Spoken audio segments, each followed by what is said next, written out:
Everyone's looking for some secret move. In reality, the best systems, whether it's 14th century German longsword, modern Filipino kali, or 16th century Italian fencing, all share the same fundamental DNA. Today we're breaking down 3 pillars on how to shut down an attack in defense, how to dominate the offense, and how to control your opponent's brain with baiting. In pillar 1, defensive neutralization.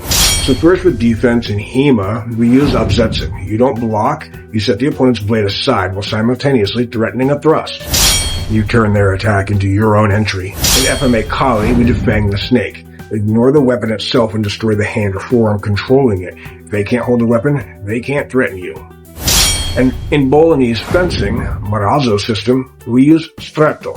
We jam the closed jame, binding their blade tight so that they have zero room to generate force. The common theme, stop the threat at its source, don't just soak up the impact. Pillar 2, the pressure in offensive. Next, offensive to HEMA, we use a Zornhal. It is our hammer, a weightful, high-commitment strike that overwhelms the opponent's guard. If they hold, they break. If they move, they are departed.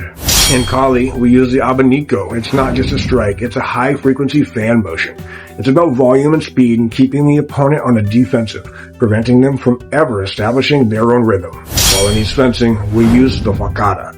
Motions that are sweeping and angular attacks. We aren't cutting straight lines. We are slicing through arcs that bypass their shield or guard to hit the soft targets. In Pillar 3, baiting the setup.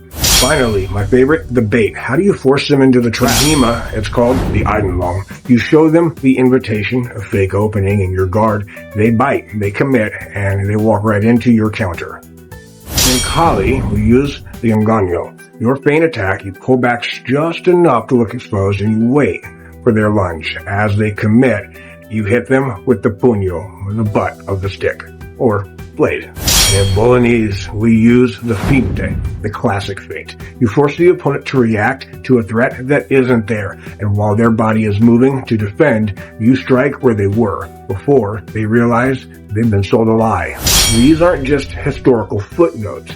This is a deeper philosophy in action. Whether it's a longsword, a stick, or a sidearm, the principles and physics of human reaction never really change.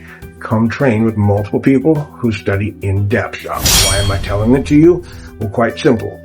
Because white belt mentality tells us that we are always to be studying. It doesn't mean just being humble. It means always being a student. It means that I really didn't know as much as I thought I knew until I realized I didn't know as much as I thought I knew. The reason that I had asked the gentleman I did to join me in Fight Science Workshop was specifically because I was studying them. So many people use social media as an entertainment. I use it for educational purposes. Instructor Kanata, I had never even heard of Piper or Medusa, and many of my colleagues also hadn't. His material, what he made in Calisa Americano, was phenomenal. You have to see what this guy has. It's really, really good. Instructor Hargrove. I also had not heard of 52 blocks. While these systems are older, they are amazing, and I love listening to everything that this man tells.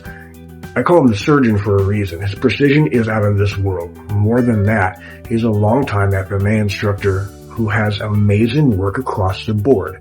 And so many of these things, like the Pepita Dersha, I had never heard of that either. The amount that we can learn is just crazy. Instructor Hargrove, Kanata, and Instructor Kosakowski. Instructor Kosakowski has had his commercial school there since the 80s. This man is insanely well tapped into everything Filipino martial arts, and one of my personal favorites, in all of the historical. That man has taught me so much, and so many of us that just watch his channel about where the weapons come from, and not just with the Practical Self-Defense Institute. His work, the traditional Filipino weapons, I had no idea about all of those individual blades having their own purpose, their own history, and all of these things coming up through the history of how so much of this even came to be. I asked them because I'm a huge fan of all of theirs, and I would literally sit here and take notes. And I cannot recommend it enough to you. You come join me so that we can talk about some of these things. But sit and take notes with me, because these instructors will give you the tools and things that you've probably never heard of before that will absolutely build up your skills. And if you're from Kempo, lengthen your line. I'm Instructor Thompson for the Fight Science Workshop. Hope to see you this Saturday. Salute.